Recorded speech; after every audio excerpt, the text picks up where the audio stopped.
Então a gente tem que começar em ponto, né? Vamos abrir no livro de Gênesis, primeiro livro da Bíblia. Gênesis, capítulo 32. Nós vamos revisitar a história de Jacó, ou ao menos um momento importante desse patriarca muito caro à nossa fé. A vida de Jacó é, de certo modo, a vida de um homem normal, com todas as suas lutas, dificuldades, falhas, também os seus acertos, uma conversão dramática. A história de Jacó, de certa forma, é a história de todos nós, é a história de um homem que foi encontrado por Deus e nesse encontro foi transformado para ser Israel, para ser povo de Deus. É onde todos nós nos vemos, é onde em algum tempo da nossa vida todos nós nos encontramos, com necessidade de Deus, com uma história que muitas vezes nos prende, nos retém, nos aprisiona, e nós precisamos dessa transformação que só o Senhor pode oferecer ao homem. Só Deus pode transformar verdadeiramente uma pessoa. Uma transformação que acontece de dentro para fora. Uma transformação que, como veremos, não vem de rituais, tradições, afazeres, mas vem de um encontro. O encontro não com uma energia, o encontro não com uma força misteriosa, não. O encontro com alguém. Encontro com uma pessoa, porque Deus não é uma fumacinha mística que paira pelo universo. Deus é uma pessoa, é alguém, e Ele quer se relacionar conosco. Então vamos ler Gênesis 32, a partir do versículo 22.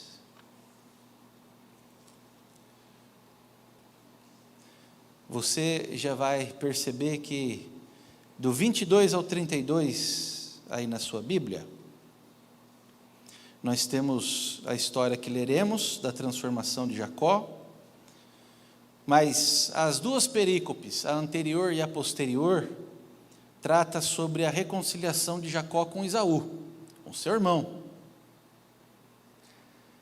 Jacó aqui, o contexto aqui desse momento de Jacó é o seguinte: ele estava afundado em intrigas, desavenças e temores, mas isso por sua própria culpa, Quando de seu nascimento, o autor bíblico já observa que, sendo gêmeo de Esaú, contudo, Esaú nascendo primeiro, como primogênito, e o primogênito tinha alguns privilégios, na antiguidade, na Mesopotâmia, alguns privilégios e também alguns deveres a mais, que justificassem esses privilégios. Jacó nasceu grudado no calcanhar de seu irmão Esaú, como quem quisesse passá-lo para trás,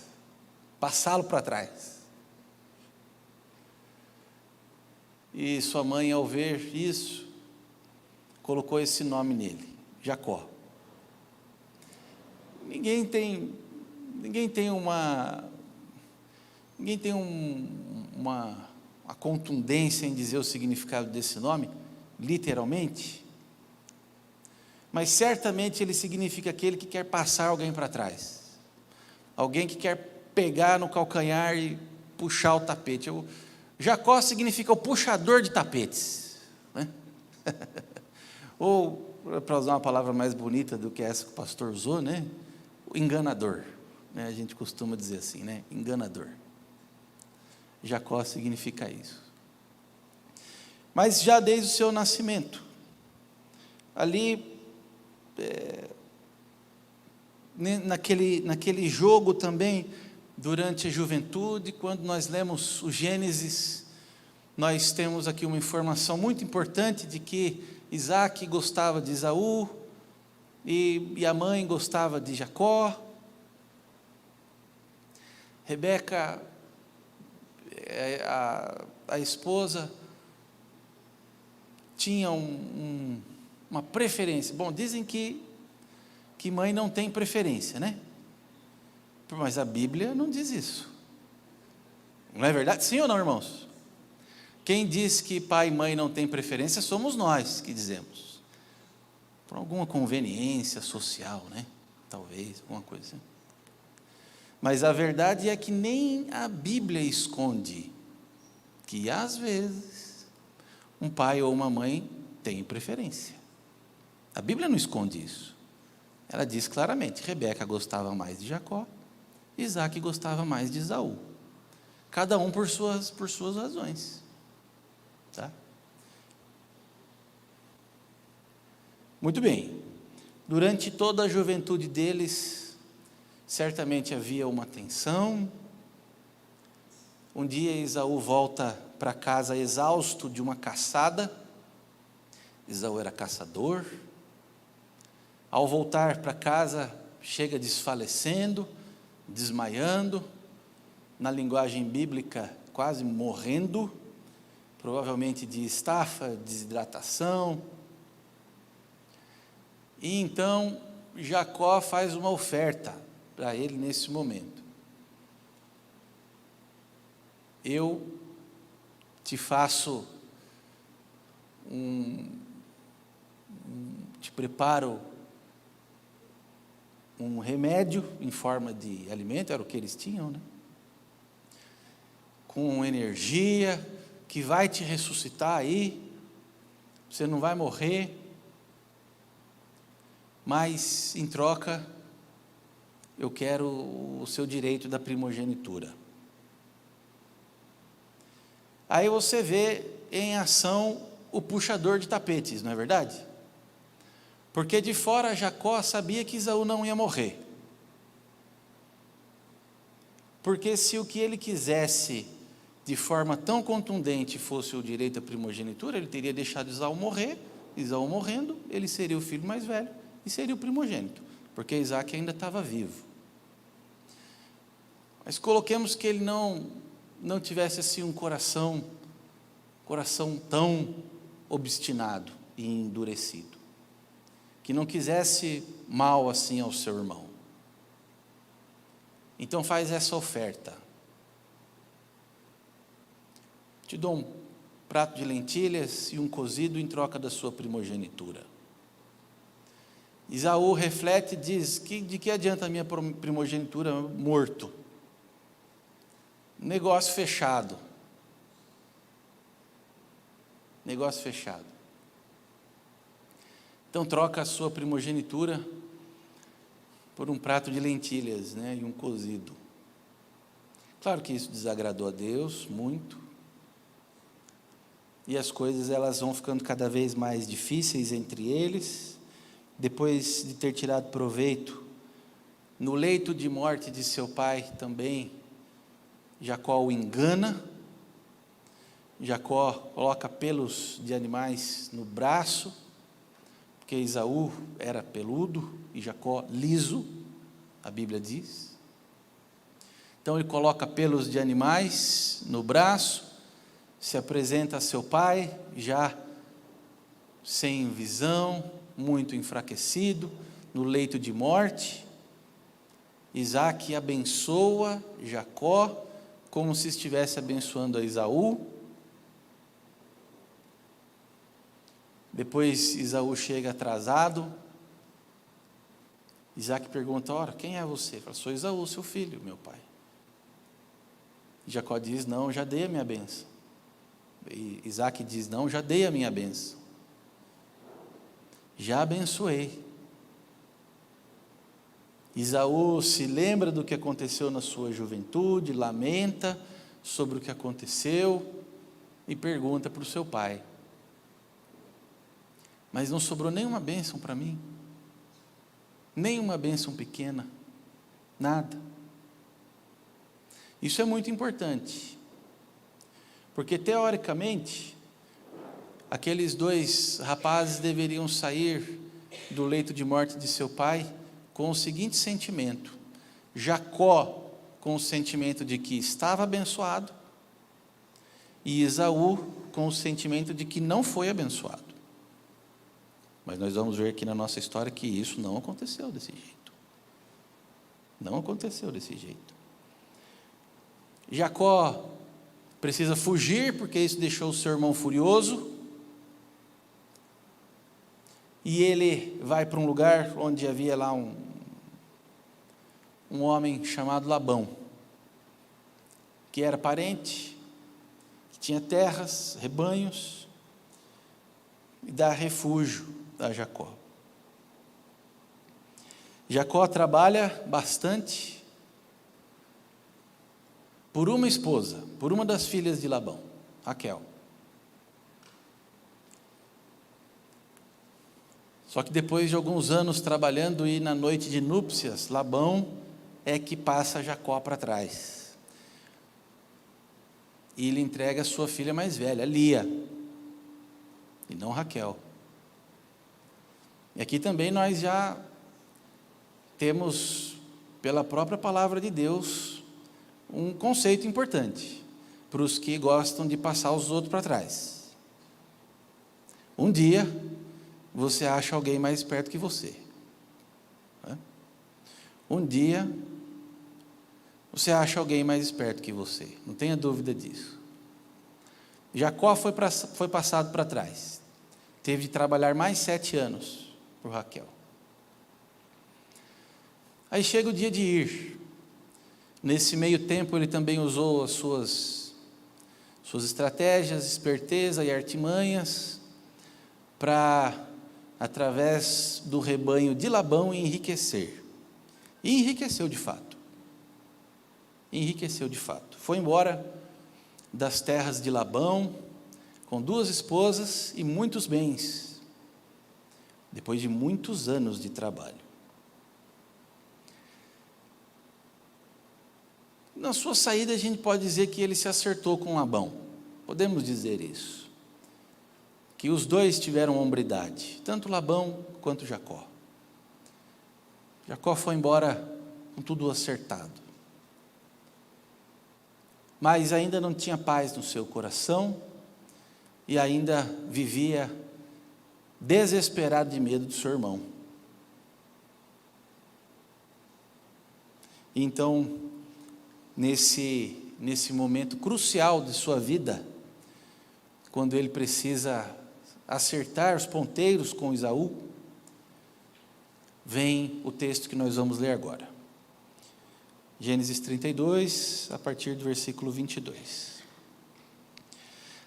Levantou-se naquela mesma noite, tomou suas 2 mulheres, suas 2 servas e seus 11 filhos e transpôs o val de Jaboque. Tomou-os e fê-los passar o ribeiro. Fez passar tudo o que lhe pertencia, ficando ele só. E lutava com ele um homem, até ao romper do dia. Vendo este que não podia com ele, tocou-lhe na articulação da coxa, deslocou-se a junta da coxa de Jacó na luta com o homem. Disse este: deixa-me ir, pois já rompeu o dia. Respondeu Jacó: não te deixarei ir, se me não abençoares. Perguntou-lhe, pois: como te chamas? Ele respondeu: Jacó. Então disse: já não te chamarás Jacó, e sim Israel, pois como príncipe lutaste com Deus e com os homens, e prevaleceste. Tornou Jacó: dize, rogo-te, como te chamas? Respondeu ele: por que perguntas pelo meu nome? E o abençoou ali. Aquele lugar chamou Jacó Peniel, pois disse: vi a Deus face a face, e a minha vida foi salva. Nasceu-lhe o sol quando ele atravessava Peniel, e manquejava de uma coxa. Por isso os filhos de Israel não comem até hoje o nervo do quadril na articulação da coxa, porque o homem tocou a articulação da coxa de Jacó no nervo do quadril. Até aqui. Então, muito bem, alguns pontos para nós pensarmos e refletirmos juntos sobre a vida de Jacó e a nossa vida. O centro do texto que nos é apresentado aqui é esse. São essas palavras de Deus a Jacó. Qual o seu nome? Como você se chama? E por que isso é fundamental? Quando nós lemos o livro de Gênesis, nós percebemos que na mente do autor, e isso acompanha todo o Antigo Testamento e até os Evangelhos, lembrando que Jesus viveu no mundo do Antigo Testamento. O nome era muito mais apenas do que uma forma pela qual alguém era chamado, muito mais apenas do que um rótulo. O nome, no contexto do Gênesis e do Antigo Testamento, significa uma característica do seu caráter. Quem você é, como você é visto, o testemunho que você dá é o seu nome. Por isso, quando alguém tinha o seu caráter mudado, tinha o seu nome mudado. Por isso, quando alguém era transformado, também recebia um novo nome. Nós vemos isso desde o Éden. Quando Deus coloca o homem no jardim e diz assim: agora você vai dar nome a todos os animais. Isso não significa apenas colocar um rótulo em cada animal. Isso significa que o homem deveria tecer a personalidade de cada animal. E Deus fala: e o nome que o homem deu aos animais, esse foi para cada um o seu nome. Ou seja, o homem que teceu uma personalidade e um temperamento feroz num animal que assim lhe parecia, assim esse animal se constituiu. E mesmo que houvesse, como há na natureza até os dias de hoje, animais com aparência feroz, porém de personalidade mansa, foi porque assim o homem fez e teceu, e assim se fez na natureza. Por exemplo, quando nós adotamos um cachorro, esse cachorro ele sempre será um animal, mas ele pode ser um cachorro manso, dependendo de como o seu dono lhe tecer a personalidade, ou ele pode ser um cachorro bravo, se o dono assim tecer a sua personalidade. Então Deus deu essa capacidade para o homem. A criação ela é dotada dessa capacidade. Bom, quando Deus pergunta qual o seu nome, Ele está perguntando para Jacó: quem é você? Como você vive? O que você tem feito da vida que eu tenho te dado? Como você tem vivido essa vida? Essa é a pergunta que Deus faz a cada um de nós quando nos procura e nos encontra. Qual é o seu nome? Quem é você? Você sabe? Como você tem vivido? E o que você tem causado no meio onde você vive? Quem é você? Qual o seu nome? Deus nos pergunta, mas nos pergunta, nós vemos aqui, num contexto de relacionamento. O texto nos fala que Jacó fez passar sua família e tudo o que possuía, ficando a sós com Deus.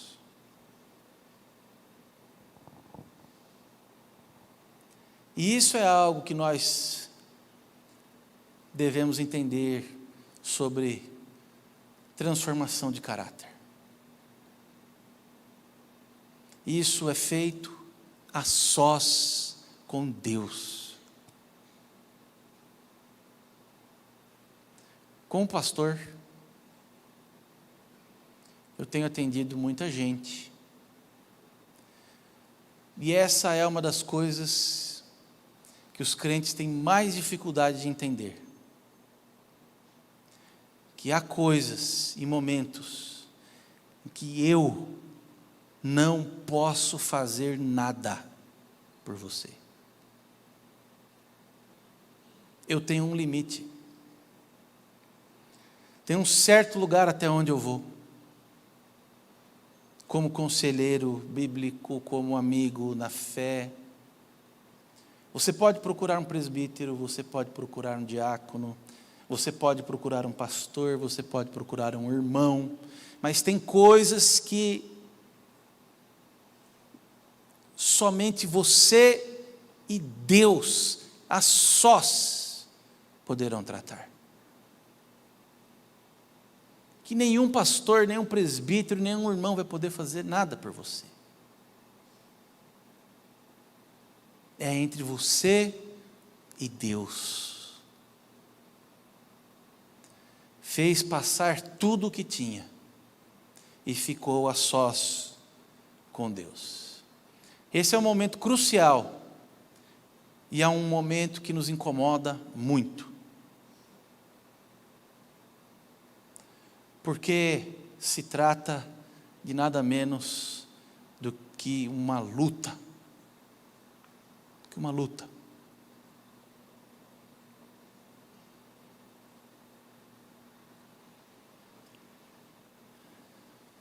Falando sobre os nomes, aqui Jacó recebeu de Deus um novo nome, Israel. E eu já vi muita gente dizendo, embelezando e poetizando esse nome, dizendo que ele significa príncipe de Deus, né? Israel não significa príncipe de Deus. Israel significa Deus luta. Isra Elohim. Israel. Deus luta. É isso que significa o nome Israel.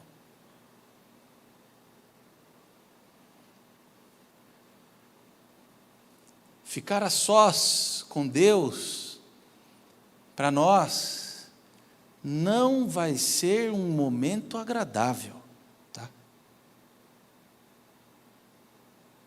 Não vai. É um momento de luta. De luta. Quando Deus nos procura, vou mudar aqui o pronome. Vou colocar o foco aqui no pecador que está falando. Quando Deus me procura, a minha tendência natural não é me inclinar para a vontade dEle e me lançar em obediência ao que Ele diz e ao que Ele deseja para mim. Quando Deus me procura, E Ele precisa tirar coisas da minha vida. E Ele precisa transformar o meu caráter.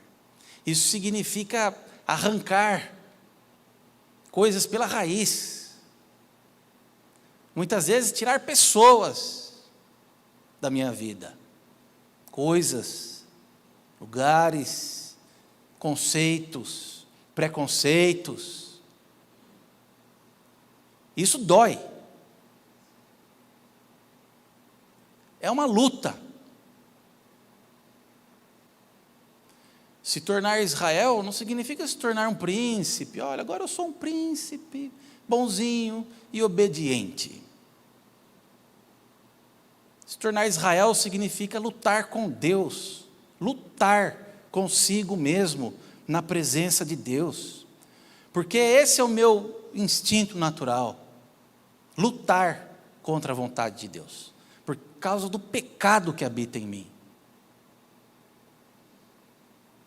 É difícil, ficar sós com Deus é difícil, por isso a gente foge tanto disso. Por isso, perceba, por isso a nossa geração, o nosso tempo, o nosso evangelicalismo brasileiro, ele é feito de barulho. Barulho. A música é barulhenta, o povo é barulhento, a oração é barulhenta, o pregador é barulhento, a igreja é barulhenta. É feito de multidão. Nosso evangelicalismo é o evangelicalismo das multidões. O pregador quer arrastar multidões. O louvor quer arrastar multidões. A igreja tem que estar cheia, senão tem alguma coisa errada. Essa é a mente evangelicalista nossa brasileira. Se a igreja não está cheia é porque tem alguma coisa errada. E não sobra espaço para ficarmos a sós com Deus. E tudo é no meio da multidão, e as vitórias vêm assim, e o êxito vem assim, e a prosperidade vem assim, tudo vem assim.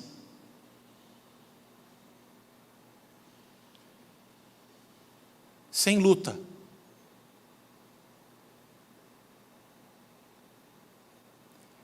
A Bíblia nos mostra outra coisa. Nós precisamos passar tudo e todos. Ficar a sós com Deus. E admitir que nós estamos numa guerra contra Deus e contra os homens. Numa luta contra Deus e contra os homens. A contemplação, a introspecção, a oração silente, tudo isso é tabu, tudo isso não existe mais.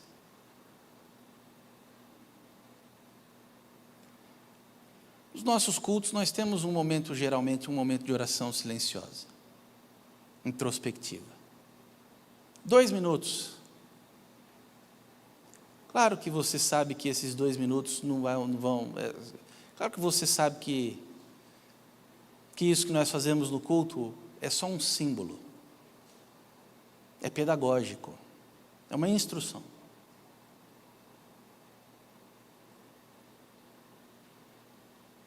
São 2 minutos num domingo, a sós com Deus. Mas eu preciso fazer passar tudo. Tudo, deixar tudo ir, e então começar a minha luta, sobre o que verdadeiramente importa na minha vida. Quem eu sou? Quem é esse Deus? E o que Ele quer, ou quem Ele quer que eu seja? Depois de ficar a sós, nessa luta, luta é luta,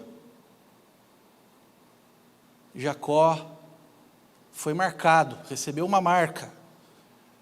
Nos versículos 25 e 30 a 32, nós vemos do que se trata essa marca. Deus toca na coxa de Jacó e desloca o seu nervo. E daí para frente, para o resto de sua vida, ele mancou. Ele mancou. Nessa luta com Deus ficam marcas. Marcas que vão nos acompanhar para o resto das nossas vidas. Algumas coisas Deus vai precisar fazer, e isso vai nos marcar. E nós nunca mais esqueceremos desse dia em que encontramos a Deus a sós e recebemos dele uma marca. Uma marca que, via de regra, não é agradável, tá? Porque num lugar arenoso, de montanhas e pedras, como a Mesopotâmia, mancar não era bom, não era bom.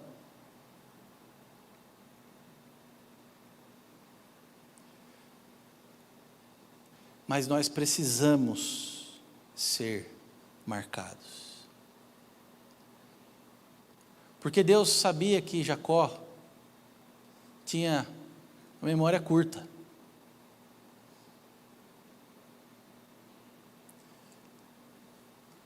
Essa é uma característica bem comum do ser humano. A dor que ele inflige, ele esquece. Mas a dor a qual é infligido, ele jamais esquece.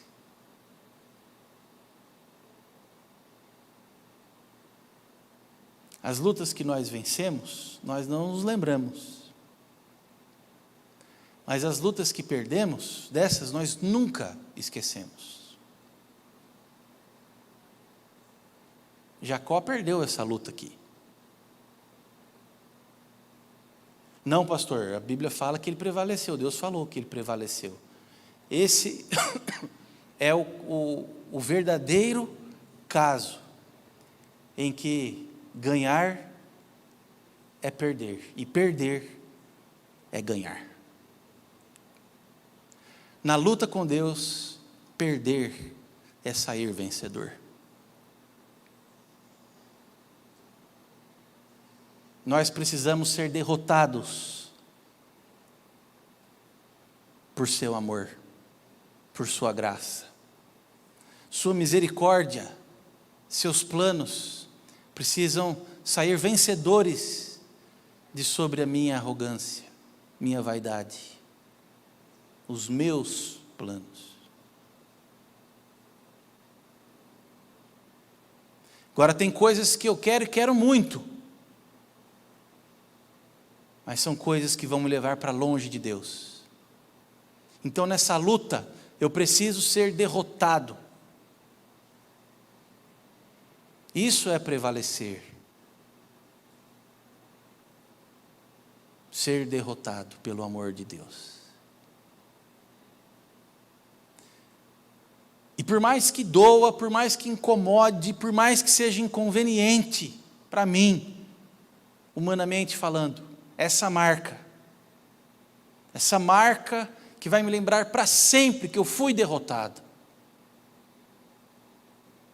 que o meu ego foi derrotado, que a minha vaidade foi derrotada, que os meus conceitos foram derrotados, que a minha ideia, os meus planos foram derrotados.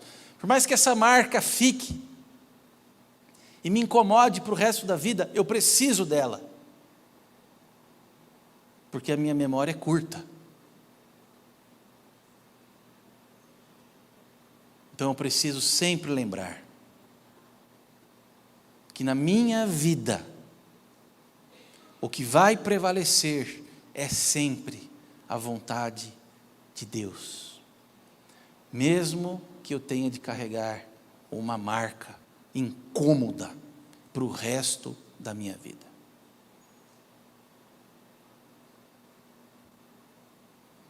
Jacó mancou. para nunca mais se esquecer de seu encontro com Deus. Por isso é sempre estranho e muito curioso o crente que diz que teve um encontro com Deus, mas nada mudou na vida dele. Nada. Tem gente que diz que teve um encontro com Deus, e quem sou eu para julgar se alguém teve ou não o encontro dele com Deus? Mas, à luz da palavra, fazendo um espelho aqui com a palavra, quando há um encontro real com Deus, as coisas não continuam como eram. Não continuam como eram.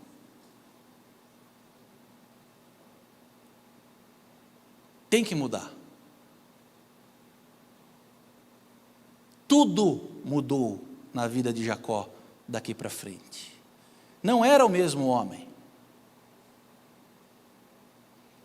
Agora foi um homem encontrado por Deus, que lutou com Deus, e ao sair derrotado, machucado, mancando para sempre, encontrou a sua verdadeira vitória.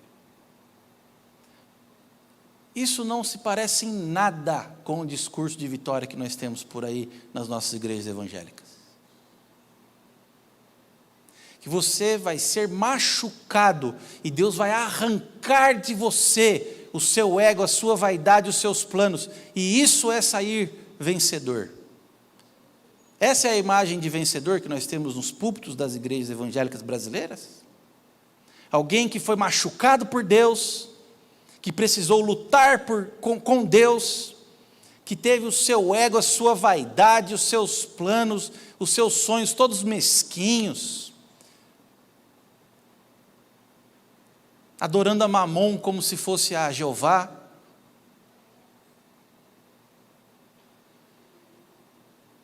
Tudo isso precisa ruir, precisa cair, precisa ser tirado, arrancado, marcado, deslocado, torcido, quebrado, para que nós saiamos vitoriosos.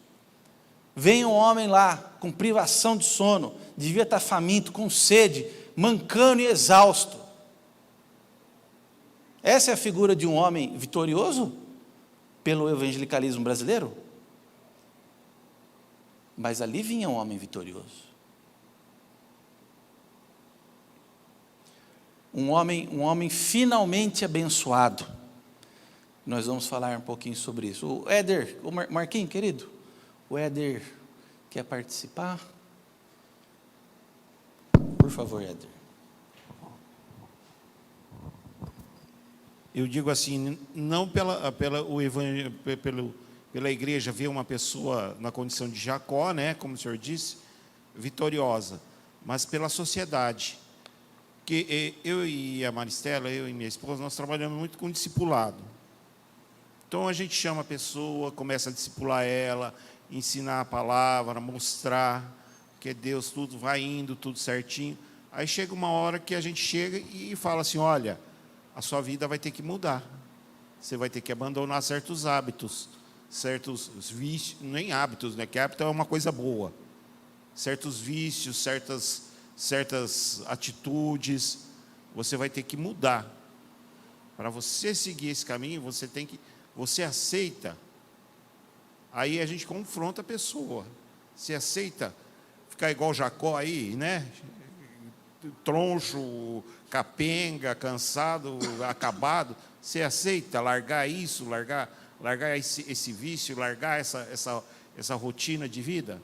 A pessoa fala assim, não aceita. A hora que a gente fala da verdade da palavra, que a pessoa vai ter que mudar, que se Jesus entrar na vida dela, se ela aceitar Jesus, Jesus vai transformar ela não aceita. Ela não foi uma ou duas pessoas que nesse discipulado nosso, as pessoas que chegam nessa hora falam assim, não, vamos parar por aqui. Daqui em diante eu não, como disse, você vai para a esquerda, eu vou para a direita. Né? Então é uma coisa difícil ter essa visão de vitorioso, mas com a imagem de derrotado, né? Aos olhos do mundo, né? Derrotados aos olhos do mundo, né? Como o Éder disse aqui. É isso. E o Éder, querido, por mais amoroso, carinhoso e acolhedor que seja, não pode fazer por essa pessoa o que ela sozinha, a sós com Deus, precisa fazer. Né? Muito bem. Se alguém tiver alguma dúvida ou quiser participar, pode levantar a mão, tá bom? O presbítero Marquinhos vai levar o microfone. Aqui nos versículos de 26 a 29, nós vemos o seguinte, de forma até curiosa e interessante, depois de ler toda a história de Jacó. O homem que foi abençoado por Isaac, com uma bênção linda. Quando você lê a bênção de Isaac, você vê que a bênção é linda, é maravilhosa, uma poesia. E para Esaú não sobrou nenhuma bênção. Então toda a bênção foi sobre Jacó. Nenhuma bênção de Isaac para Esaú. Então quem via Jacó dizia, eis aí o homem abençoado. Não é verdade? Não. Não é verdade. Ele não se sentia abençoado. Nessa luta, o que ele queria era isso, era ser abençoado. Ele disse para o homem no val de Jaboque, não te deixarei ir até que me abençoes. Não te deixarei ir se não me abençoares.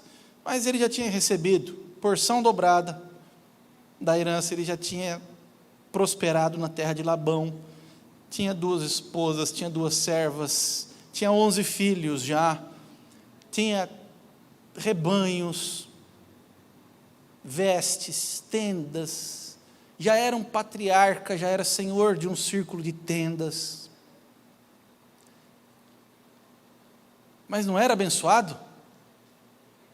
Não. Não se sentia abençoado, porque de fato essas coisas não são toda a bênção, e sequer são a parte mais importante das bênçãos de Deus. Não podem completar uma pessoa. Coisas, bens, riquezas, nós chamamos tudo isso de bênção.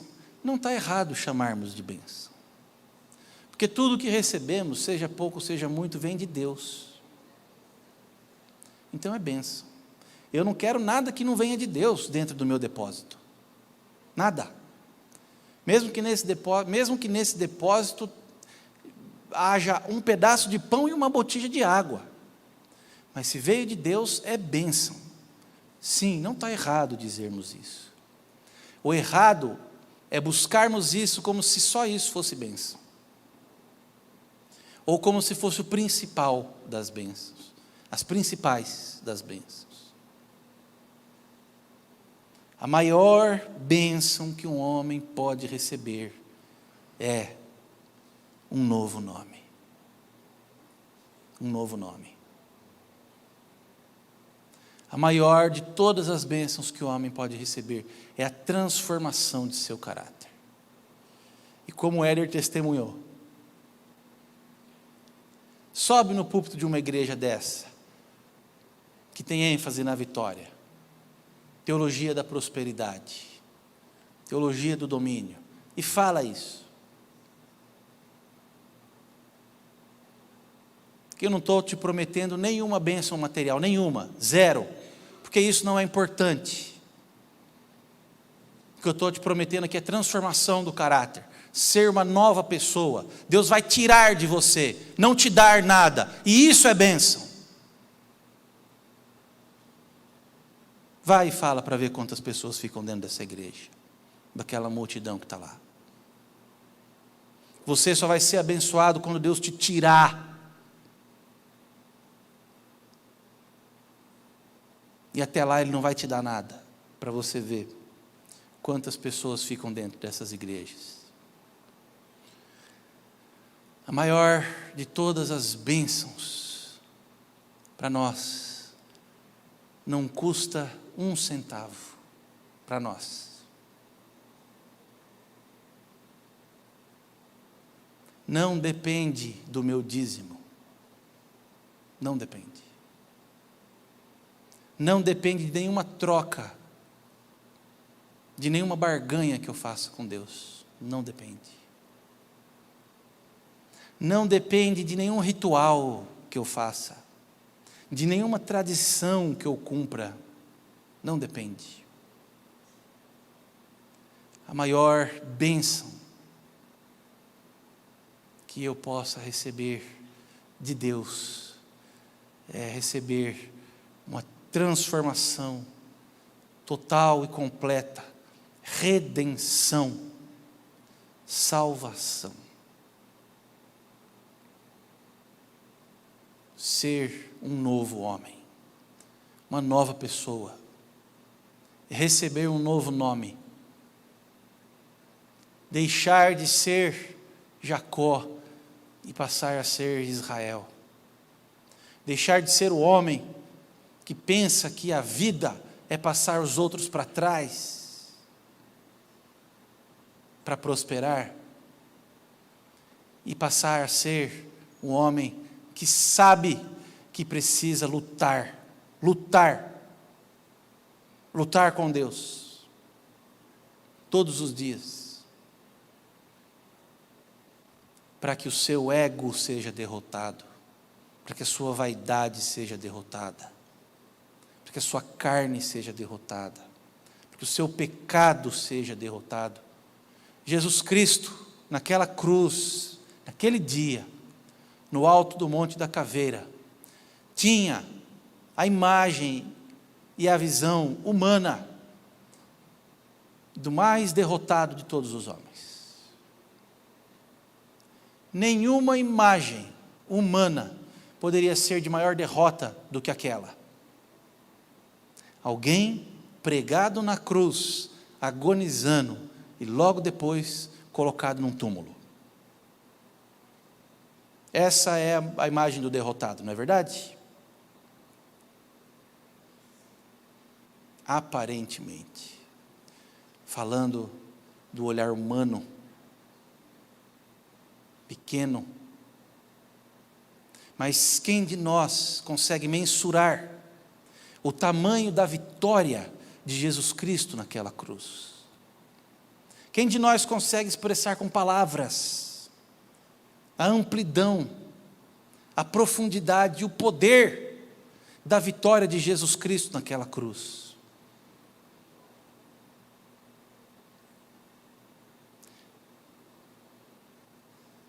E quando Cristo diz que muitos são chamados, poucos escolhidos, quando Cristo diz que larga é a porta que conduz para a perdição, mas estreita é a porta e o caminho que conduz para a vida eterna, quando Jesus diz essas coisas, Ele está fazendo justamente o caminho contrário da multidão. O que Ele está querendo dizer é: não siga a multidão. Porta larga, caminho largo. Se contentar com os muitos chamados, recebendo falsas promessas de homens egoístas e mesquinhos. A verdade, a triste verdade para nós, cristãos, é que, infelizmente, no meio dessa massa de milhões que se dizem evangélicos, dentro dessas igrejas superlotadas, igrejas de coaches, de promessas mentirosas, igreja de ego inflado, a verdade é que a última coisa que ali é pregada, é dita e é esperada, é o sangue de Jesus e a sua vitória na cruz. Porque ainda está escrito no Evangelho, tá? Aquele que quiser vir após mim, negue-se a si mesmo, tome a sua cruz e depois me siga. Mas quem é que quer se identificar com o crucificado? Quem é que quer negar-se a si mesmo e se identificar com o crucificado? Quando eu posso me identificar com o coach bilionário que anda de helicóptero e de carro importado e me dizem que isso é cristianismo, que isso é bênção. Não é bênção. Bênção de verdade, abençoado de verdade, é aquele sobre o qual o sangue de Jesus já escorreu do alto da cabeça à planta dos pés. Esse é abençoado de verdade. Tenha ele um pão e uma botija d'água, ou tenha ele um avião e uma cobertura em Nova York, não importa.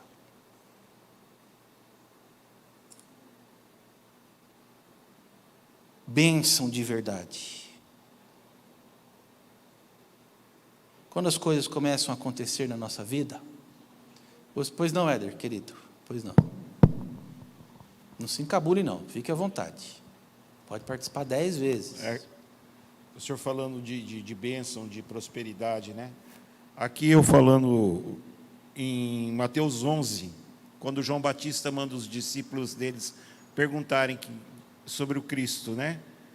Então ele responde lá no versículo 4, e Jesus respondeu: voltem e contem a João o que vocês estão ouvindo e vendo. Digam a eles que os cegos veem, os coxos andam, os leprosos são curados, os surdos ouvem, os mortos são ressuscitados, e os pobres, ele não prometeu prosperidade, ele não prometeu riqueza, ele não prometeu nada, ele prometeu a melhor parte, acho que para os pobres, né? E os pobres recebem o evangelho da salvação, né? Então, mais do que ser curado, do que ser restaurado fisicamente, ele deu aos pobres a melhor parte, eu acho. E aos pobres recebem o evangelho. E felizes são aqueles que não abandonam a fé em mim. Obrigado, Éder, querido, por nos lembrar esse texto maravilhoso. Num determinado momento aqui, Jacó pergunta qual é o seu nome. Mas é uma pergunta que não cabe, por isso ela não foi respondida. Quando as coisas começam a acontecer na nossa vida, algumas coisas precisam ser tiradas, algumas coisas precisam ser arrancadas. Nesse processo nós somos moídos. Muitas vezes a nossa vida vira de cabeça para baixo. Nós entramos nesse âmbito da luta, nos sentimos incomodados, desconfortáveis, nosso ego começa a ser quebrado, rachado, nossa vaidade começa a ser humilhada. Esse é um momento perigoso, porque pode ser que nós, aí nesse momento, nos questionemos, façamos perguntas que são até sem cabimento, mas pode ser que as façamos. Será que é isso mesmo? Tudo isso tem acontecido, mas qual é o nome de quem está fazendo tudo isso acontecer? Foi isso que Jacó perguntou. Qual é o seu nome? Qual é o nome de quem tem feito tudo isso acontecer? Acaso? Seu nome é acaso? Coincidência? Seu nome é coincidência? Devaneio? Seu nome é devaneio? Não existe acaso, não existe coincidência, não existe devaneio. Nós sabemos e sabemos muito bem quando é Deus que mexe. Então nós não precisamos perguntar nada. Só precisamos seguir em frente. Louvá-lo. Edificar um altar. Chamar o lugar de Peniel. Peni Elohim. Eu vi a face de Deus.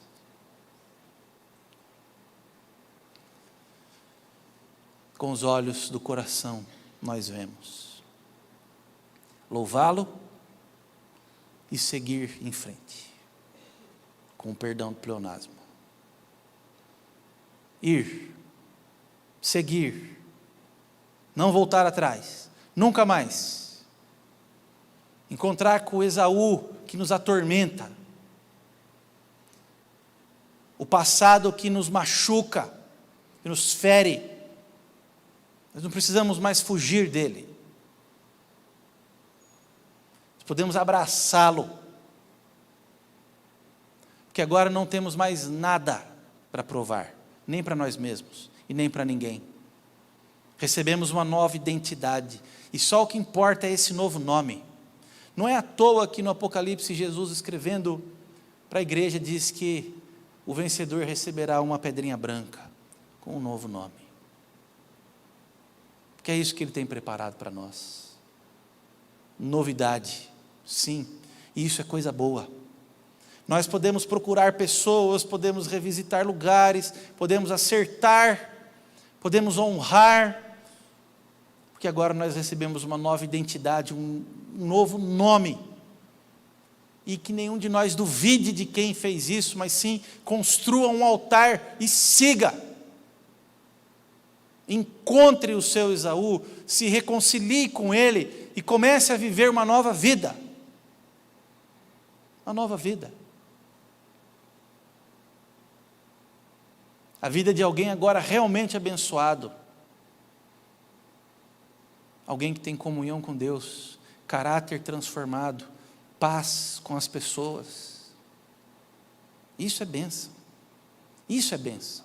Nova identidade.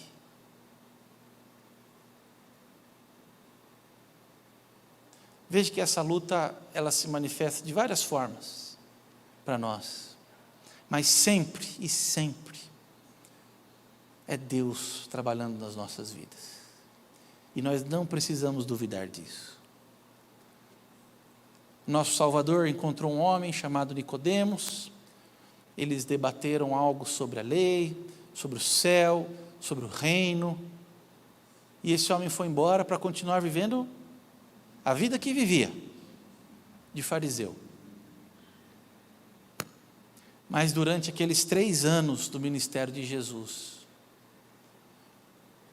certamente ele esteve em oração, ele esteve buscando.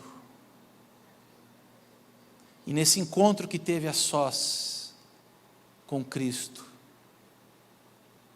começou um processo de luta em sua vida. Bom, e no final do Evangelho nós sabemos o que ele fez. Ele e José de Arimateia tiraram o corpo do Salvador da cruz. E aquilo era uma mensagem. Quando Nicodemos toca no cadáver, ele fica impuro por 7 dias na semana da Páscoa. E quando ele tira Jesus, e junto com seu amigo José, o coloca em seu túmulo num jardim, ele está dando a sua carta de demissão do partido dos fariseus, abrindo mão da sua honra, da sua dignidade, do seu status, da sua posição social, do seu lugar de mestre, porque o próprio Jesus fala, você é mestre em Israel, mestre de mestres, mas não era abençoado. Mas quando toca no Salvador, quando renuncia tudo isso, quando se completa a luta, quando ele diz, fui vencido,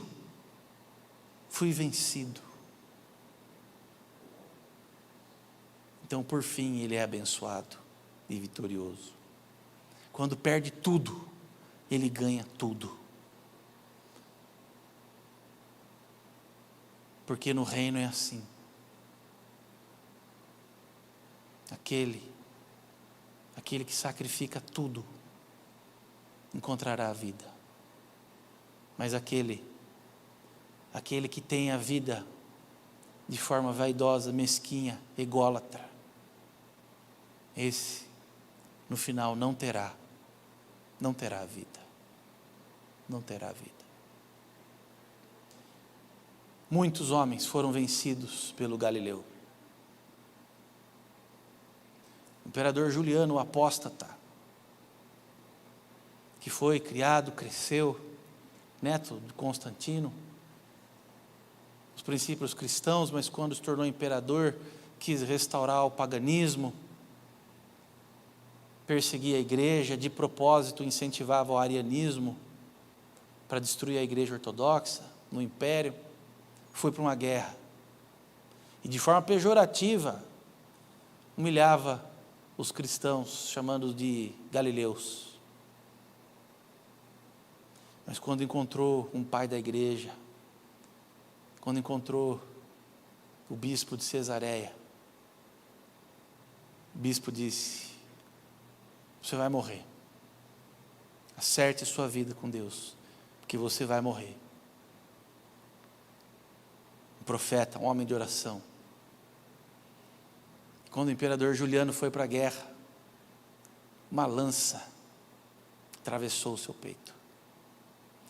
20 dias depois, e as últimas palavras dele foram: venceste, Galileu. Que nenhum de nós tenha dúvida quem é o verdadeiro vitorioso. Que nenhum de nós tenha dúvida da nossa pequenez e da nossa necessidade do Galileu. Sempre Cristo o vencedor. Sempre. Nunca o homem triunfando sobre Deus. Nunca. Alguém gostaria de participar, perguntar, contribuir, para nós encerrarmos a nossa aula de hoje?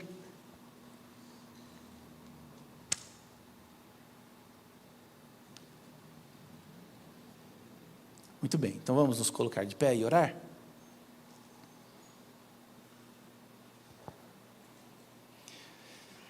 Senhor nosso Deus, nosso Pai querido, Deus de Abraão, Isaque e Jacó, Deus que nos procura, Deus que nos ama, Deus que olha para nós com misericórdia. Nós queremos ser abençoados, queremos a Tua bênção, e isso significa, ó Deus, que entramos nessa luta, lutando diariamente. Queremos ser derrotados por Ti, sim. Que a Tua graça nos vença todos os dias. Que o Teu amor vença o nosso ego todos os dias.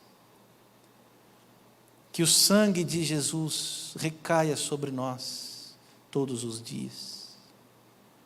Porque nós abraçamos essa cruz e declaramos o nosso amor pelo crucificado. E nessa aparência para o homem pecador de derrota, nós encontramos a maior de todas as vitórias, a maior de todas as bênçãos. Porque essa cruz está vazia, o túmulo também está vazio, Cristo vive e nós vivemos nele, com Ele e para Ele. Essa é a verdadeira bênção, ó Deus. Se nós tivermos apenas essa bênção, Cristo em nós, nós somos verdadeiramente abençoados. Porque isso significa que o nosso eu, o nosso pecado, o nosso ego foi derrotado naquela cruz. E louvado seja o Teu nome por isso, Senhor. Construímos um altar e louvamos o Teu nome, porque o Senhor vence e dá vitória aos Teus filhos, o Senhor dá a vitória a Israel. Em nome de Jesus, amém. Deus abençoe a todos e até às 19 horas, se Deus quiser.